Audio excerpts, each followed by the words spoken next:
हम दोस्तों, जय बाबा नीम करोली महाराज जी की। आशा है कि आपके ऊपर भी बाबा नीम करोली जी की बहुत ही कृपा होगी। दोस्तों मैं बाबा नीम करोली जी से और सभी देवी देवताओं से उन्हें आह्वान कर चुका हूँ और हनुमान जी भी उनका भी आह्वान कर लिया है। मैंने सभी देवी देवता पधार चुके हैं रामायण पाठ सुनने के लिए। तो दोस्तों आप ये आज श्रीमद् वाल्मीकि रामायण का बालकांड का 22वां सर्ग सुनेंगे। इसे पूरा सुने दोस्तों और आगे भी इसे शेयर करें, जिससे आपको भी पूरा धर्म लाभ मिले। बाबा नीम करोली जी की कृपा और हनुमान जी की, राम जी की कृपा आपके ऊपर हो दोस्तों। तो शुरू करते हैं श्रीमद् वाल्मीकि रामायण बालकांड 22वां सर्ग। राजा दशरथ का स्वास्तिवाचक पूर्ण राम लक्ष्मण को मुनि के साथ भेजना। मार्ग में उन्हें विश्वामित्र से बला और अतिबला नामक विद्या की प्राप्ति। वशिष्ठ के ऐसा कहने पर राजा दशरथ का मुख प्रसन्नता से खिल उठा। उन्होंने स्वयं ही लक्ष्मण सहित श्री राम को अपने पास बुलाया। फिर माता कौशल्या, पिता दशरथ और पुरोहित वशिष्ठ ने स्वस्ति वाचन करने के पश्चात उनका यात्रा संबंधी मंगल कार्य संपन्न किया। श्री राम जी को मंगल सूचक मंत्रों से अभिमंत्रित किया गया। तदनंतर राजा दशरथ के ने पुत्र का मस्तक सूंघ कर अत्यंत प्रसन्न चित्त से उसको विश्वामित्र को सौंप दिया। उस समय धूल रहित सुखदायिनी वायु चलने लगी। कमल नयन श्री राम को विश्वामित्र जी के साथ जाते देख देवताओं ने आकाश से वहाँ फूलों की बारिश की और देव दुंदुभियाँ बजने लगी। महात्मा श्री राम की यात्रा के समय शंखों और नगाड़ों की ध्वनि होने लगी। आगे आगे विश्वामित्र, उनके पीछे कापक्षधारी महायशस्वी श्री राम और उनके पीछे सुमित्रा कुमार लक्ष्मण जा रहे थे। उन दोनों भाइयों ने पीठ पर तरकस बांध रखे थे। उनके हाथों में धनुष शोभा पा रहे थे तथा वे दोनों दसों दिशाओं को सुशोभित करते हुए महात्मा विश्वामित्र के साथ पीछे पीछे 3-3 फन वाले 2 सर्पों के समान चल रहे थे। एक ओर कंधे पर धनुष और दूसरी ओर पीठ पर तूणीर और बीच में मस्तक। इन्हीं तीनों की 3 फन से उपमा दी गई है।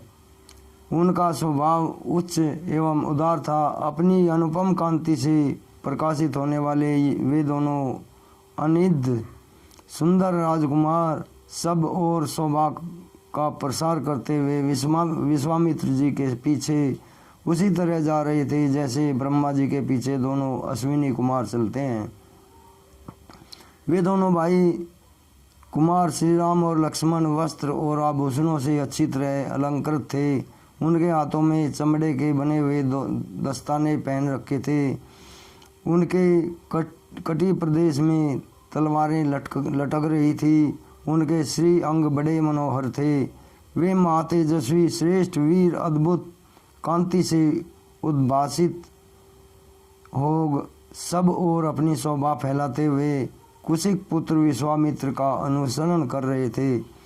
उस समय वे दोनों वीर अचिंत्य शक्तिशाली स्थाणु देव महादेव के पीछे चलने वाले 2 अग्नि कुमार स्कंद और विशाख की भांति शोभा पाते थे। अयोध्या से 1.5 योजन दूर जाकर सरयू के दक्षिण तट पर विश्वामित्र ने मधुर वाणी में राम को संबोधित किया और कहा, वत्स राम, अब सरयू के जल से आचमन करो। इस आवश्यक कार्य में विलंब ना करो। बला और अतिबला नाम से प्रसिद्ध इस मंत्र समुदाय को ग्रहण करो। इसके प्रभाव से तुम्हें कभी श्रम थकावट का अनुभव नहीं होगा। ज्वर, रोग या चिंता जनित कष्ट नहीं होगा। तुम्हारे रूप में किसी प्रकार का विकार और उलट फेर नहीं होने पाएगा। सोते समय अथवा असावधानी की अवस्था में भी राक्षस तुम्हारे ऊपर आक्रमण नहीं कर सकेंगे।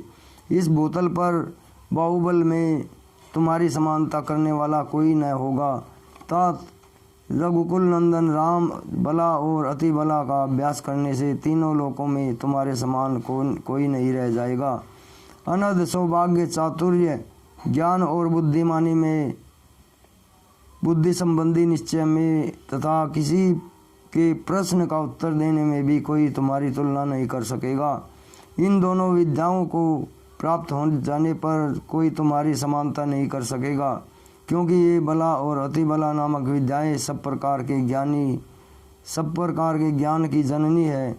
नरश्रेष्ठ श्री राम तात रघुनंदन, बला और अति बला अभ्यास कर लेने पर तुम्हें भूख प्यास का भी कष्ट नहीं होगा।